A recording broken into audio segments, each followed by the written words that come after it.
Assalamualaikum warahmatullahi wabarakatuh. Kembali lagi di channel Bagong Cerpen. Untuk kisah kali ini saya akan membawakan sebuah cerita yang berjudul Mobil Bekas Pesugihan. Sebelum kita lanjut ke ceritanya, tekan dulu tombol like video ini. Dan jangan lupa tekan juga tombol subscribe channel ini. Nyalakan juga lonceng notifikasinya agar tidak ketinggalan cerita-cerita lainnya dari channel ini. Dan seperti apa untuk kisah kali ini, langsung saja kita masuk ke ceritanya. Keluarga ini adalah keluarga sederhana yang tinggal di sebuah kota kecil. Sang ayah, Pak Harun, adalah seorang pegawai kantoran. Sementara istrinya, Bu Mira, adalah ibu rumah tangga. Mereka memiliki dua anak, Rina dan Arman, yang masing-masing berusia 15 dan 10 tahun. Pak Harun sudah lama ingin memiliki mobil untuk mempermudah perjalanan keluarga, terutama karena anak-anak mereka sering membutuhkan antarjemput ke sekolah dan kegiatan ekstrakurikuler. Namun, keterbatasan keuangan membuat mereka hanya mampu mencari mobil bekas dengan harga terjangkau.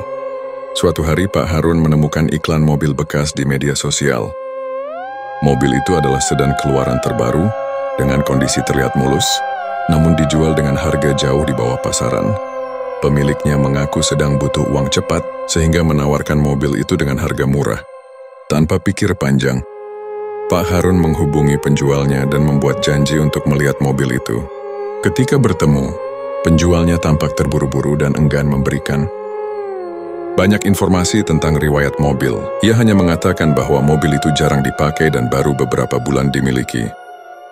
Meski sedikit merasa curiga, Pak Harun terbuai oleh penampilan mobil yang terlihat seperti baru. Dia memutuskan untuk membeli mobil itu tanpa melakukan pemeriksaan mendalam atau bertanya lebih lanjut.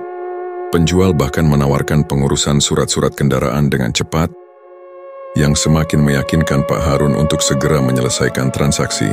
Namun, Bu Mira sempat merasa tidak nyaman dengan keputusan ini. Ia merasa ada sesuatu yang ganjil dengan sikap penjual yang terlihat gugup dan ingin cepat menyelesaikan urusan. Namun karena Pak Harun sudah sangat antusias, akhirnya mereka membawa mobil itu pulang. Keputusan terburu-buru ini menjadi awal dari serangkaian peristiwa aneh yang akan mengguncang kehidupan keluarga Pak Harun. Setelah membawa mobil bekas itu pulang, Pak Harun merasa sangat puas dengan pembeliannya. Ia memarkir mobil di halaman rumah dengan bangga, membayangkan betapa nyamannya perjalanan mereka di akhir pekan nanti. Tetangga yang melihat mobil baru mereka pun memberikan pujian, membuat keluarga itu merasa bangga dengan aset baru yang didapatkan dengan harga murah. Namun ada satu hal yang mulai terasa aneh sejak mobil itu diparkir. Bu Mira, yang biasanya tidak mudah terpengaruh oleh perasaan mistis, mulai merasakan hawa dingin yang tidak biasa ketika berdiri dekat dengan mobil. Ada aroma samar seperti bau kemenyan atau bunga melati yang tidak jelas asalnya. Meski merasa tidak nyaman, ia tidak langsung membicarakannya kepada suaminya agar tidak dianggap terlalu berlebihan. Malam itu saat seluruh keluarga beristirahat, angin malam yang biasanya membawa keheningan justru membawa sesuatu yang berbeda. Bu Mira mendengar suara seperti ketukan halus dari arah garasi. Ia mengintip dari jendela kamar tidur dan melihat bayangan samar seseorang berdiri di dekat mobil. Ketika ia memberanikan diri keluar, tidak ada siapapun di sana, hanya keheningan yang pekat. Pak Harun menertawakan kekhawatiran istrinya ketika ia menceritakan kejadian tersebut. Ia menganggap itu hanya imajinasi Bu Mira yang terlalu lelah. Ini mobil biasa, sayang. Jangan khawatir. Mungkin hanya suara tikus atau ranting jatuh, katanya dengan ringan. Namun keanehan berlanjut keesokan harinya. Ketika Pak Harun ingin memeriksa kondisi mesin, ia menemukan kain hitam yang dililitkan di bagian dalam kap mesin. Kain itu basah seperti baru saja direndam dalam air. Merasa itu hal yang tidak biasa. Ia menyisihkannya ke sudut tanpa memberitahu siapapun. Pikirannya menolak percaya bahwa sesuatu yang buruk bisa berhubungan dengan mobil yang baru ia beli. Ketegangan mulai meningkat saat peristiwa-peristiwa kecil bertumpuk. Setiap kali mereka menggunakan mobil untuk keluar, ada rasa berat di udara seolah-olah sesuatu yang tak kasat mata ikut bersama mereka. Bu Mira mulai bermimpi buruk secara berulang. Sebuah sosok berjubah hitam dengan mata merah menatapnya dari jendela mobil, diam tanpa suara. Pak Harun yang awalnya penuh optimisme mulai merasakan kegelisahan. Meski ia terus menyangkal bahwa ada masalah. Ini cuma mobil bekas, katanya kepada dirinya sendiri. Mencoba memadamkan rasa takut yang mulai menyusup ke dalam pikirannya. Namun semakin ia mencoba mengabaikan tanda-tanda, semakin kuat perasaan bahwa mereka baru saja membawa sesuatu yang tidak seharusnya masuk ke dalam kehidupan mereka. Setelah beberapa hari berlalu sejak mobil bekas itu diparkir di garasi rumah mereka, Bu Mira mulai merasakan sesuatu yang janggal.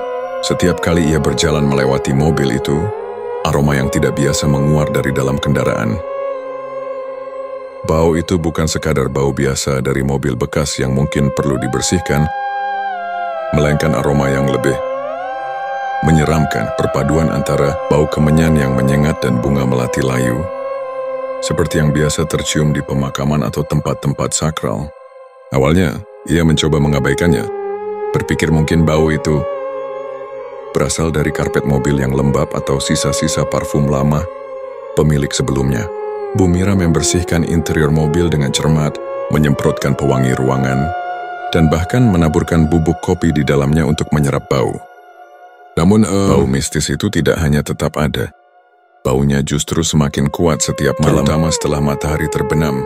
Suatu malam saat ia keluar untuk membuang sampah, Bu Mira melihat kabut tipis yang tampaknya melingkari mobil. Tidak ada angin, tetapi bau kemenyan terasa lebih menyengat hingga membuat dadanya sesak. Saat mencoba mendekat, bulu kuduknya meremang tanpa sebab yang jelas.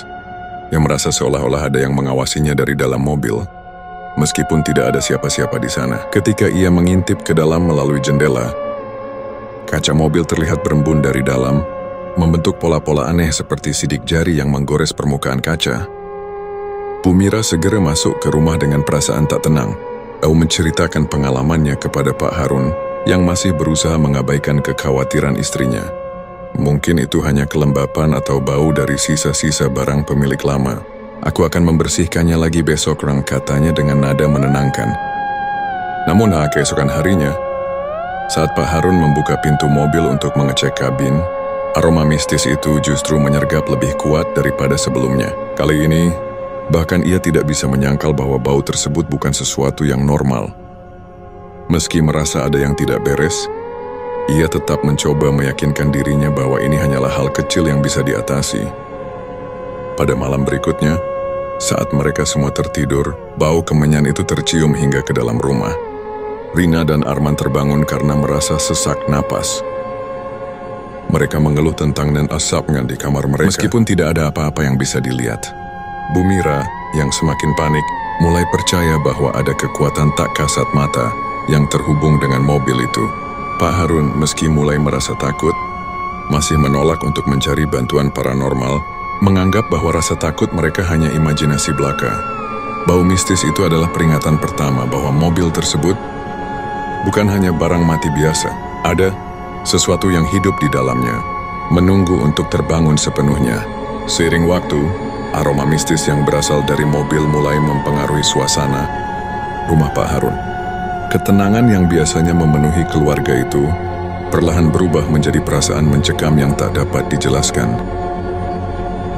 Hal-hal kecil mulai terasa berbeda, tetapi cukup nyata untuk membuat setiap anggota keluarga merasa terganggu. Saat malam tiba, angin yang berhembus melalui celah-celah rumah membawa suara berbisik yang tak jelas asalnya. Suara itu terdengar seperti seseorang yang merapal doa atau mantra dengan nada pelan dan melingkupi seluruh rumah.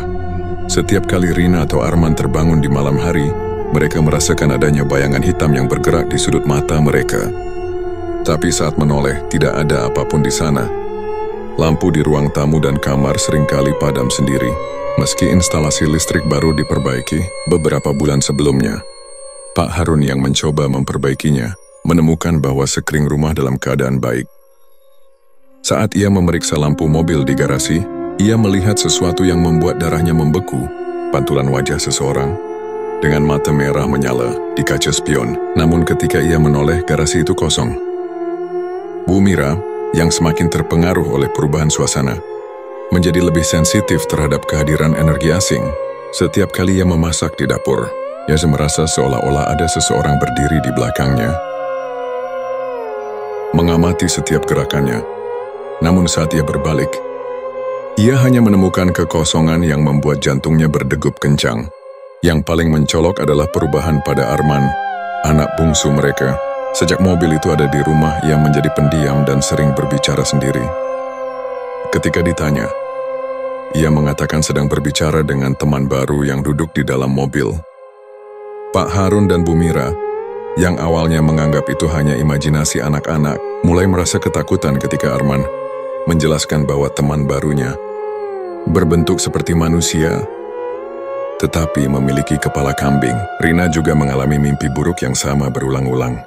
Dalam mimpinya, ia terjebak di dalam mobil yang dikunci rapat, dengan sosok berjubah hitam duduk di kursi belakang, menyanyikan lagu daerah dengan suara serak yang membuat seluruh tubuhnya merinding. Lagu itu terus terngiang bahkan setelah ia terbangun. Sejak itu suasana rumah dipenuhi kecemasan, keceriaan dan tawa yang dulu menghiasi. Ruang keluarga berubah menjadi sunyi dan tegang. Setiap malam terasa seperti malam panjang yang dipenuhi ancaman tak kasat mata. Dan semua orang di rumah itu tahu bahwa ketakutan mereka bukan lagi sekadar bayangan atau ilusi. Ada sesuatu yang jahat telah masuk ke dalam kehidupan mereka, dan itu tidak akan pergi begitu saja. Setelah beberapa minggu berlalu dalam suasana mencekam, Pak Harun tetap berusaha bersikap rasional. Ia mulai menggunakan mobil baru itu untuk perjalanan rutin ke tempat kerja dan menjalankan tugas-tugas harian. Suatu pagi yang cerah, ia mengemudikan mobil tersebut untuk menghadiri rapat penting di luar kota. Perjalanan dimulai dengan lancar, jalan raya sepi, cuaca cerah, dan musik lembut mengalun dari radio. Namun perasaan aneh mulai menggelayuti benaknya saat ia menyadari bahwa bau kemenyan kembali tercium. Meskipun ia sudah menyingkirkan segala sumber bau di dalam kabin, saat ia melirik kaca spion, sesuatu yang membuat darahnya membeku. Muncul sebuah bayangan hitam, duduk di kursi belakang, menatap lurus ke arahnya dengan mata merah menyala. Pak Harun menoleh dengan cepat, tetapi kursi belakang kosong. Tangannya gemetar, dan ia mencoba mengendalikan diri sambil membatin bahwa semua itu hanyalah halusinasi akibat kelelahan. Namun keadaan semakin memburuk. Kemudi mobil mulai terasa berat, seolah-olah ada kekuatan tak terlihat yang menariknya ke arah berlawanan. Rem mendadak menjadi keras dan tidak berfungsi saat ia mencoba memperlambat laju mobil di tikungan tajam. Mobil itu melaju dengan kecepatan tinggi menuju tepi jurang. Pak Harun menekan klakson dengan panik, tetapi suara klakson berubah menjadi raungan menyeramkan, seperti suara makhluk yang berteriak dalam penderitaan. Saat mobil hampir terjun, tiba-tiba kemudi kembali berfungsi, dan rem bekerja dengan sempurna, seolah-olah tidak pernah ada masalah. Mobil berhenti tepat di tepi jurang, dengan roda depan menggantung beberapa sentimeter dari pinggir. Pak Harun terduduk diam, napasnya terengah-engah, sementara keringat dingin mengalir di dahinya. Ia keluar dari mobil dengan tergesa-gesa dan memeriksa bagian bawah serta rem, tetapi semuanya tampak normal. Tidak ada tanda-tanda kerusakan atau kegagalan mekanis. Pak Harun mulai merasakan ketakutan yang tak bisa ia abaikan lagi. Kecelakaan itu bukan karena kesalahan teknis. Ada sesuatu yang mencoba mencelakainya. Ketika akhirnya ia kembali ke rumah, wajahnya pucat pasi. Ia tidak lagi bisa menyangkal bahwa mobil itu membawa bahaya. Namun rasa takut yang ia rasakan semakin memburuk ketika ia menyadari bahwa bau mistis tersebut tidak hilang. Bau itu sekarang mengikuti dirinya, melekat seperti bayangan yang tak dapat dihapus.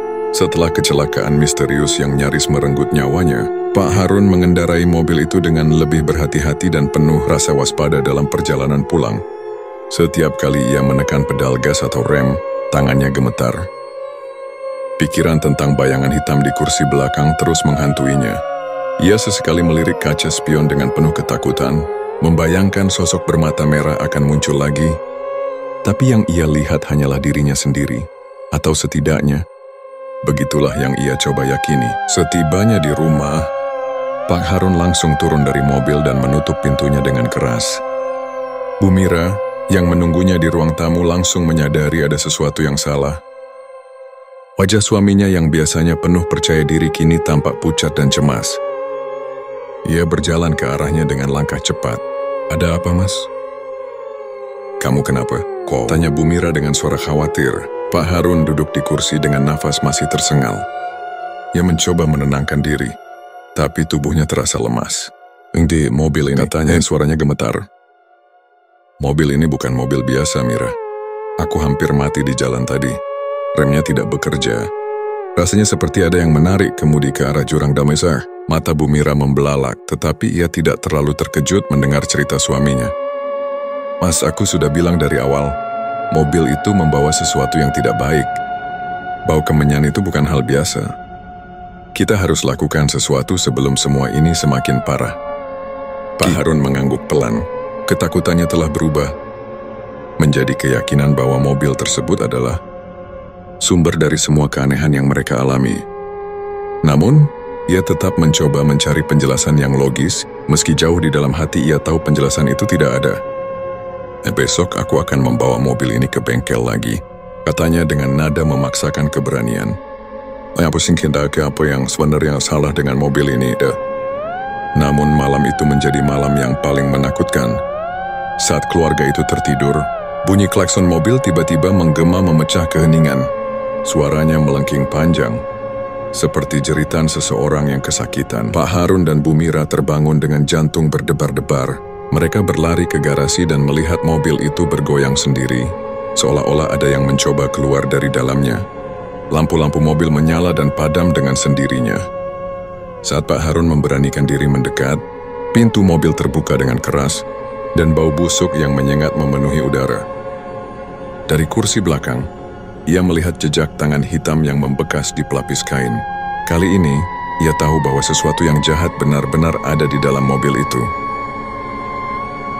Mereka tidak lagi bisa menunggu atau berharap semuanya akan berlalu. Kecelakaan yang dialaminya hanyalah awal dari bencana yang lebih besar, jika mereka tidak segera bertindak tanpa berkata apa-apa. Pak Harun menarik istrinya keluar dari garasi dan mengunci pintu. Ia menyadari bahwa ini bukan lagi masalah yang bisa diselesaikan dengan perbaikan mesin atau servis rutin. Keesokan harinya, setelah kejadian mengerikan di garasi, Pak Harun akhirnya menyerah pada desakan Bu Mira untuk mencari bantuan paranormal. Mereka menghubungi Pak Widodo, seorang dukun yang terkenal memiliki kemampuan menangani kasus-kasus mistis yang melibatkan pesugihan. Pak Widodo tinggal di sebuah desa terpencil yang sering dikunjungi oleh orang-orang yang mengalami gangguan dari makhluk gaib. Ketika Pak Harun dan Bu Mira tiba di rumah Pak Widodo, mereka menceritakan segala kejadian yang menimpa mereka. Sejak membeli mobil bekas tersebut, Pak Widodo, seorang pria tua dengan rambut putih panjang dan sorot mata tajam, mendengarkan dengan seksama tanpa menyela. Setelah mereka selesai, ia menarik napas panjang, lalu berkata dengan suara berat, "Mobil itu bukan kendaraan biasa. Itu sudah dijadikan medium untuk pesugihan." Pak Harun bertanya dengan bingung, "Apa maksud Bapak? Pesugihan seperti apa?" "Pesugihan jenis tertentu menggunakan benda mati sebagai perantara," jelas Pak Widodo. "Dalam kasus ini, mobil yang Anda beli telah diberi makan oleh pemilik sebelumnya. Energi negatif dari tumbal yang dikorbankan telah terikat pada mobil itu. Setiap kali mobil itu digunakan, ia menuntut lebih banyak nyawa sebagai pembayaran." Penjelasan itu membuat Pak Harun merasa ngeri. "Jadi, mobil itu bisa membunuh orang?" Pak Widodo mengangguk pelan. "Mobil itu dipenuhi oleh roh-roh gelap yang mencari tumbal. Apa yang Anda alami hanyalah peringatan.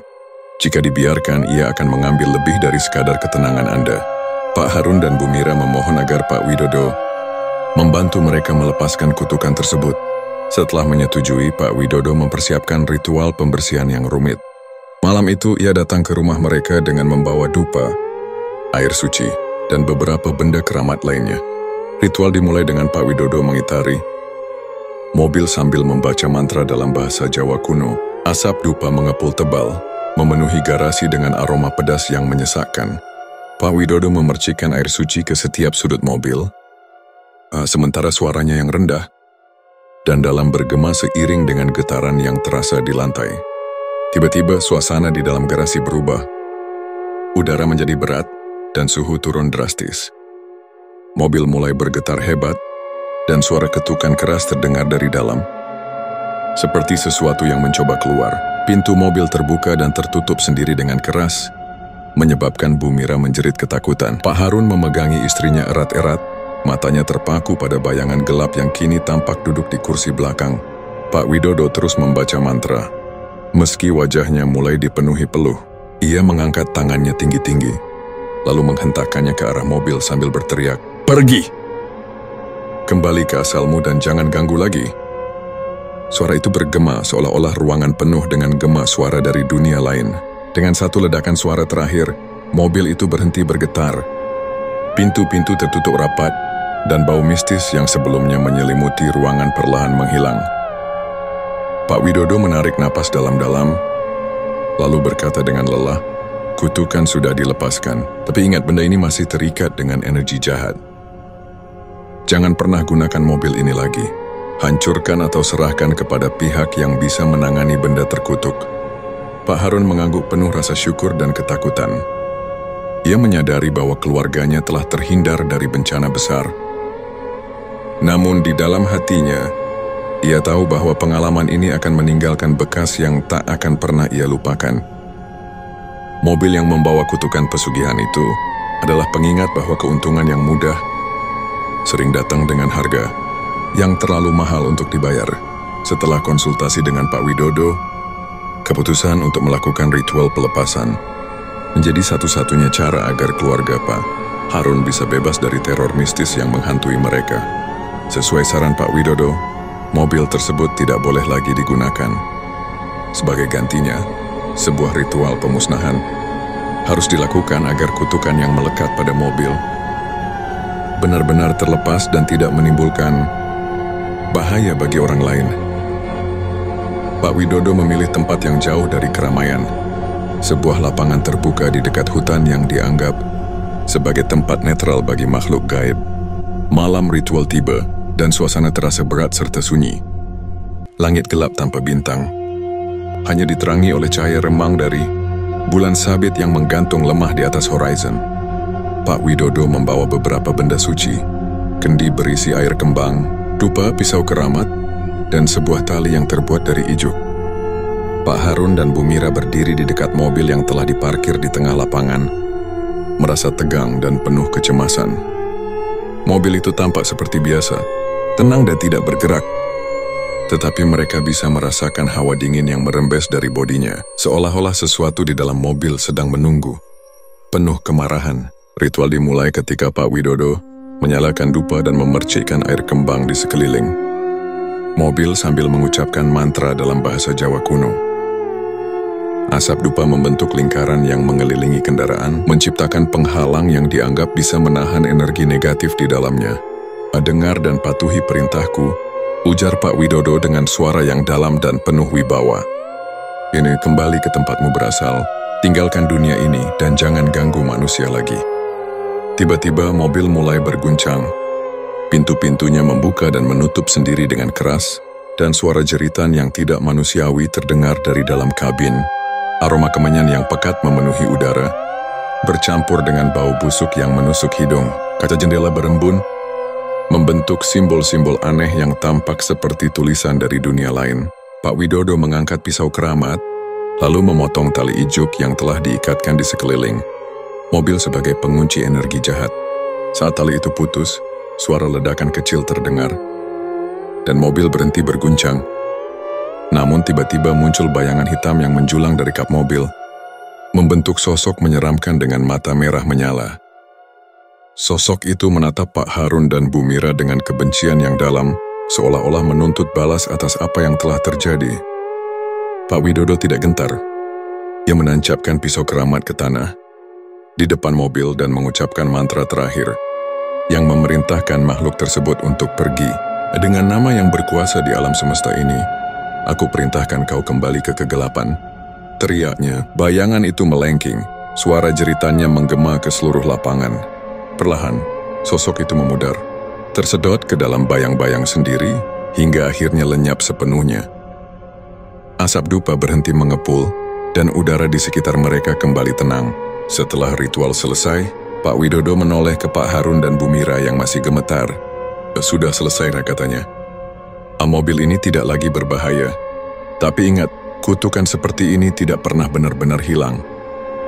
Jangan pernah coba-coba menjual atau menyimpannya. Mobil ini harus dihancurkan agar tidak ada lagi yang menjadi korbannya. Teper. Dengan perasaan lega bercampur rasa takut yang masih tersisa, Pak Harun menyewa jasa penghancur barang rongsokan untuk memusnahkan mobil itu keesokan harinya. Saat mobil itu dihancurkan, ia menyaksikan potongan-potongan logamnya tercerai-berai, seolah-olah simbol dari mimpi buruk yang akhirnya berakhir. Namun, setiap kali bau kemenyan tercium secara tidak sengaja di hari-hari berikutnya, ingatan tentang pengalaman mengerikan itu kembali membekas dalam pikirannya. Sebuah peringatan abadi bahwa tidak semua yang murah adalah rejeki, dan keuntungan yang datang dengan cara mudah seringkali membawa harga yang tak terbayangkan. Setelah mobil bekas terkutuk itu dihancurkan, suasana di rumah Pak Harun perlahan kembali normal. Tidak ada lagi suara aneh di tengah malam, bau kemenyan yang menyengat, atau bayangan hitam yang mengintai di sudut mata. Rumah mereka yang semula diselimuti ketegangan kini dipenuhi kembali dengan canda tawa dan rasa tenang yang sudah lama hilang. Rina dan Arman yang sebelumnya sering mengalami mimpi buruk, mulai tidur nyenyak tanpa gangguan. Bahkan Arman, yang sempat berbicara dengan Iakra teman barunya di dalam mobil, kembali ceria seperti anak-anak seusianya. Ia tak lagi menyebut-nyebut sosok berkepala kambing yang pernah menghantuinya. Bu Mira pun mulai bisa memasak di dapur tanpa perasaan diawasi oleh sesuatu yang tak kasat mata. Pak Harun meski merasa lega, tetap membawa pelajaran besar dari pengalaman itu. Ia berjanji dalam hati untuk selalu berhati-hati dalam mengambil keputusan besar. Keinginan untuk mendapatkan sesuatu dengan harga murah seringkali membawa risiko yang lebih mahal daripada yang bisa dibayangkan. Ia juga lebih percaya pada firasat istrinya dan memahami bahwa hal-hal yang berkaitan dengan dunia mistis tidak bisa selalu dijelaskan dengan logika. Sebagai bentuk rasa syukur, keluarga Pak Harun mengadakan selamatan kecil. Mereka mengundang Pak Widodo untuk memimpin doa, memohon perlindungan dan keselamatan, agar kejadian serupa tidak terulang lagi. Pak Widodo dengan bijak mengingatkan mereka, dalam hidup ini kita harus waspada. Tidak semua yang tampak menguntungkan itu baik, dan tidak semua yang terlihat biasa itu kosong. Malam itu, setelah semua tamu pulang dan suasana rumah kembali sunyi, Pak Harun duduk di beranda sambil menikmati secangkir kopi hangat. Ia memandang langit malam yang penuh bintang, merasa tenang untuk pertama kalinya setelah berminggu-minggu diteror oleh kekuatan gelap. Ia menghela napas lega, bersyukur bahwa keluarganya selamat dari cobaan yang hampir menghancurkan mereka. Namun saat angin malam berhembus perlahan, sebuah daun kering jatuh tepat di atas cangkir kopinya. Pak Harun tersenyum kecil. Ia ingin saja regumamnya pada diri sendiri. Kali ini, ia yakin tidak ada yang perlu dikhawatirkan lagi. Di dalam rumah, Bu Mira mematikan lampu ruang tamu, lalu bergabung dengan suaminya. Mereka saling berpandangan dan tersenyum. Di hati mereka, terbersit sebuah pemahaman yang akan selalu mereka ingat, bahwa ketenangan dan kebahagiaan adalah kekayaan sejati yang tidak ternilai, lebih berharga dari mobil baru, lebih penting daripada keuntungan yang dicapai dengan cara instan. Dengan perasaan lega dan kedamaian yang kini menyelimuti rumah mereka, mereka siap melanjutkan hidup, meninggalkan bayang-bayang masa lalu dan menatap masa depan dengan penuh harapan.